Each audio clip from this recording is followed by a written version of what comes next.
안녕하세요. 해커스 제7회 모의고사 21번부터 보도록 하겠습니다. 계약금 등의 반환채무 이행보장 틀린 것입니다. 1번 개업공개사가 거래 당사자들에게 계약금 등의 예치를 권고할 수 있는 제도이며 의무 규정은 아니다. 그렇죠. 임의 규정이죠. 그 다음에 2번 계약금 등을 개업공개사 명의로 금융기관 등에 예치하는 경우 개업공개사는 거래 당사자의 동의 없이 이를 인출할 수 있다. 당연히 안 되겠죠. 이거는 말이 안 되죠. 네 돈 내 돈 섞어놓고 찾았으면 안 되겠죠. 그래서 2번이 틀린 정답이 되겠습니다. 동의 없이는 인출하면 안 됩니다.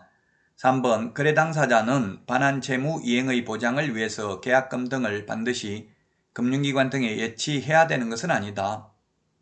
네, 예치하도록 권고할 수 있고 권고를 수락을 거부해도 됩니다.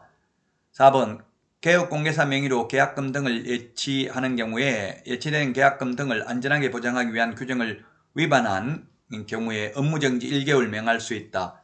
직접 업무정지 1개월 명할 수 있다는 말은 없는데 기타 등등 그 밖에 이 법 또는 이 법에 의한 명령 위반에 해당되는 것으로 해석할 수 있습니다. 그래서 1개월 명할 수 있습니다. 5번 거래 당사자 간 계약 이행 기간 동안의 거래 안전을 보장하기 위한 조치입니다. 그래서 계약금 등에는 잔금도 포함되고 그 다음에 예치명의자, 개공은 신체보전, 예치기관, 금융기관 공제사업을 행하는 자, 신탁업자, 반환보증서 발행기관, 금융기관, 보증보험회사 요거 꼭 암기하셔야 되겠습니다. 3년에 한 번 정도 출제되는 내용이 되겠습니다. 자, 다음은 22번 문제 보도록 하겠습니다. 중개보수 실비 틀린 것입니다. 개업공개사는 소정의 보수와 실비를 각각 받을 수 있다. 실비 따로 받아도 됩니다. 2번 실비 한도는 중개사물의 권리관계 등의 확인 또는 계약금 등의 반환채무 이행보장에 드는 비용으로 하고요. 3번 중개사물인 주택 소재지와 사무소 소재지가 다른 경우에는 중개 대상물 소재지 관할 시도조례가 아니라 사무소 소재지 관할 시도조례입니다. 3번입니다. 3번이 시험에 엄청나게 많이 출제됐고요. 근데 출제위원들이 실무를 안 해봤기 때문에 이런 문제를 계속 내고 있습니다. 근데 현실적으로는 모든 시도조례가 똑같습니다. 그래서 구분의 실익은 없음에도 불구하고 출제위원들이 계속 내고 있습니다. 사무소 관할입니다. 어쨌든 우리는 시험 공부니까요. 사무소 관할 시도조례가 되겠습니다. 자, 그 다음에 4번 지문 보도록 하겠습니다. 중개사물인 건축물 중 주택의 면적이 2분의 1인 경우에는 주택의 중개에 대한 보수 규정을 적용한다. 2분의 1 이상이 주택이면 전부 주택에 대한 보수 규정을 적용하죠. 5번 주택임대차 중개보수는 의뢰인 쌍방으로부터 각각 받되 그 일방으로부터 받을 수 있는 한도는 거래금액의 1000분의 8 이내로 한다. 이것도 좀 잘못됐네요. 이것도 지금은 잘못됐네요. 정답이 두 개라고 봐야 되겠네요. 주택임대차는 옛날에 매매는 1000분의 9, 임대차는 1000분의 8이었는데 이게 2021년 10월 17일 개정됐습니다. 그래서 지금은 주택의 경우 15억 이상이면 최대 0.7% 범위 내에서 임대차는 15억 이상인 경우 0.6% 1000분의 6 범위 내에서 시도조례로 정합니다. 그래서 1000분의 8 이내로 한다. 이거는 조금 부적절하다고 보여집니다. 자, 다음은 23번 문제 보도록 하겠습니다. 금지행위 그 적용이 다른 것은 했는데 적용이 다른 것은 정답은 1번이네요. 1번은 누구든지에 해당되는 겁니다. 누구든지. 1번은 누구든지고 나머지는 개업공개사 등에게 해당되는 내용입니다. 1번 누구든지 안내문, 온라인 커뮤니티 등을 이용하여 중개사물에 대하여 시세보다 현저하게 높게 표시 광고 또는 중개하는 특정 개업공개사 등에게만 중개 의뢰하도록 유도함으로써 다른 개업공개사 등을 부당하게 차별하는 행위 3년 이하의 징역이나 3천만 원 이하의 벌금이고 누구든지에 해당되는 거고요. 나머지는 전부 다 개업공개사 등에게 해당되는 것입니다. 개업공개사, 소속공개사, 중개보조원, 법인의 임원, 사원에 해당되는 거죠. 자, 그래서 23번에 1번이고요. 24번 협회에 대해서 틀린 것인데 24번 보도록 하겠습니다. 1번 협회는 회원 300명 이상이 발견이 되어 정관을 작성하여 창립총회 의결을 거친 후 국토부 장관 인가받아서 주된 사무소 소재지에 설립 등기함으로써 성립합니다. 등기함으로써 성립합니다. 인가받음으로써 성립한다. X입니다. 등기함으로써 성립한다는 것 주의하셔야 됩니다. 시험에 인가받음으로써 성립한다. X로 출제됐습니다. 그리고 창립총회에는 서울특별시에서 100명 이상, 광역시 및도에서 20명 이상, 20명 곱하기 15개 광역시 및도 하면 300명, 서울 100명 하면 400명, 전국에서는 총 600명 이상 참석해야 되는데 400명은 골고루 분포되어야 합니다. 3번 공인중개사법에서는 협회, 시도, 지부를 둘 의무를 부과하고 있지 않습니다. 정관이 정합니다. 정관이 정하는 바에 따라 시도의 지부를, 시군구의 지회를 둘 수 있습니다. 그래서 3번이 답이고요. 4번 협회는 개인인 개업공개사들이 설립할 수 있다. 예, 개업공개사들이 설립할 수 있습니다. 공인중개사는 설립할 수 없습니다. 5번 협회 총회 의결 내용 지체 없이 국토부 장관에게 보고해야 됩니다. 지체 없이입니다. 자, 다음은 25번 문제 보도록 하겠습니다. 업무정지할 수 없는 경우는 했는데 업무정지.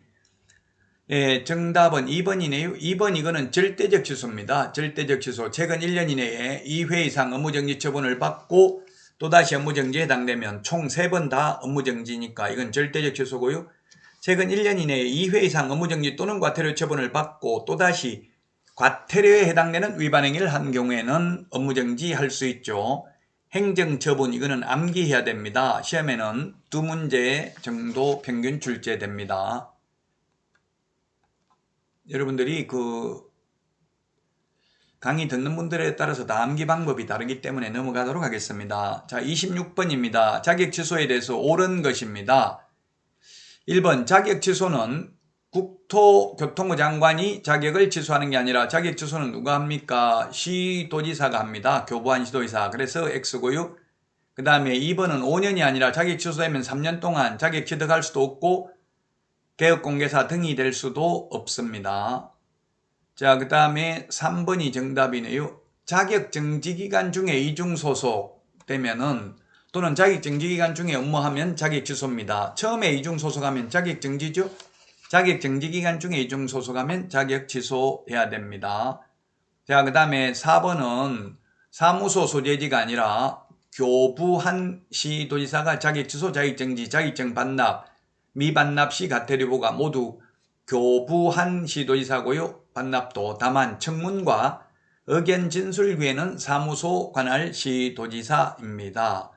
자, 반납 7일 이내 반납해야 되죠. 자격증, 등록증, 매수 신청 내린 등록증 모두 7일 이내 반납입니다. 우리 암기 프린트 39번에 3번부터 5번까지 있습니다. 다음은 27번입니다. 벌칙 최고 한도가 다른 것은 이거는 단순히 암기해야 되고 기출문제니까요. 답만 보겠습니다. 4번 직접거래 쌍방대리 3년 이하의 전역이나 3천만 원 이하의 벌금이고 나머지는 1년 이하의 전역이나 1천만 원 이하의 벌금입니다. 금지행위 우리 암기 프린트는 11번에 있죠. 매무수거 1년에 1천만 원, 관직상투 시공시 3년에 3천만 원입니다. 그래서 정답은 4번이 되겠습니다. 암기 방법이 다르기 때문에 넘어가고요. 28번 부동산 거래 신고 등에 관한 법률 옳은 것은 했는데 1번 신고관청은 신고대상 물건 소재지 관할 시도지사이다 했는데 신고관청은 시장군수구청장이 신고관청입니다. 시도지사가 아니고 시장군수구청장. 자, 그 다음에 2번은 개업공개사가 계약서 작성 교부한 경우 거래 당사자가 신고하면 개업공개사 신고 의무 없다 했는데 중개거래는 반드시 개업공개사가 신고해야 되고요. 직거래인 경우 거래 당사자입니다. 그래서 2번 틀렸고 3번은 외국인은 신고서 작성 시 대한민국 국민과 달리 국적과 매수 용도를 표시해야 됩니다.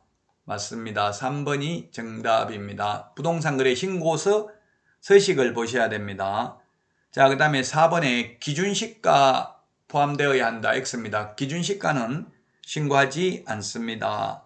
자, 그 다음에 5번 둘 이상의 부동산을 함께 거래한 경우 신고서의 물건별 거래가격란에는 합산액을 기재하는 게 아니라 각각의 부동산별 거래금액을 기재합니다. 그래서 3번이 정답이 되겠습니다. 자, 다음은 29번입니다. 전속중개계약에 대해서 옳은 것 했는데 1번에 보면은 표준 전속중개계약서는 시도의사가 정하는 게 아니라 국토교통부령에 정해져 있습니다. 별지 서식으로. 자, 그 다음에 2번에 전속중개계약서 유효기간 원칙 3월 예외 당사자 약정입니다. 자, 그 다음에 전속중개계약서 사용하지 않거나 3년 보존하지 않는 경우 업무정지입니다. 다만 7일 이내 정보 공개하지 않거나 비공개 요청한 정보 공개하면 임의적 취소 사유에 해당됩니다. 4번이 정답이네요. 전속중개계약서 서식에는 개업공개사가 중개사물의 확인설명 의무를 이행하는데 중개의뢰인이 협조하여야 함을 명시하고 있다. 맞습니다. 서식 보셔야 되겠죠. 전속중개계약서나 별지 14호, 15호 서식을 보시면 되겠습니다. 자, 그 다음에 5번입니다. 전속중개계약을 체결한 의뢰인이 그 유효기간 내에 스스로 발견한 상대방과 직접 계약을 체결한 경우 무효가 되는 게 아니고 실비, 비용을 지불해야 되는데 중개보수의 50% 범위 내에서 사회통념상 상당하다고 인정하는 비용만 지불할 뿐입니다. 위약금을 물어야 되거나 또는 중개보수를 지급하지는 않습니다. 스스로 발견한 경우에는. 자, 30번입니다. 확인설명서에 대해서 틀린 것입니다. 1번 금폐율 용적률 상한은 세부 확인사항에 해당되며 국토의 계획 및 이용에 관한 법률에 따라 기재한다. 시군조례입니다. 기본 확인사항이죠. 그래서 틀렸습니다. 세부 확인사항도 틀렸고 국토의 계획 및 이용에 관한 법률이 아니고 시군조례를 보고 기재합니다. 그래서 1번 틀렸습니다. 2번은 권리관계의 등기부 기재사항은 등기사항 증명서를 확인하여 적습니다. 3번 도시군 계획시설과 지구단위계획구역은 개업공개사가 확인하여 적고요. 4번 환경조건은 개업공개사의 세부 확인사항입니다. 일조량, 소음, 진동이 되겠죠. 그 다음에 5번 주택취득시 부담할 조세의 종류 및 세율은 개업공개사가 확인한 사항을 적습니다. 그리고 재산세는 4개 서식 모두 6월 1일 대상물건 소유자가 납세 의무를 부담한다는 규정이 있는데 총합부동산세는 1의 서식, 2의 서식에만 6월 1일 대상물건 소유자가 납세 의무를 부담한다. 즉 토지, 임목, 공장재단, 광업재단, 즉 3의 서식, 4의 서식에는 종부세에 대해서는 기재한란이 없다는 점도 유념을 하셔야 되겠습니다. 자, 이번 시간 여기까지 하고요. 다음 시간에 찾아뵙겠습니다. 안녕.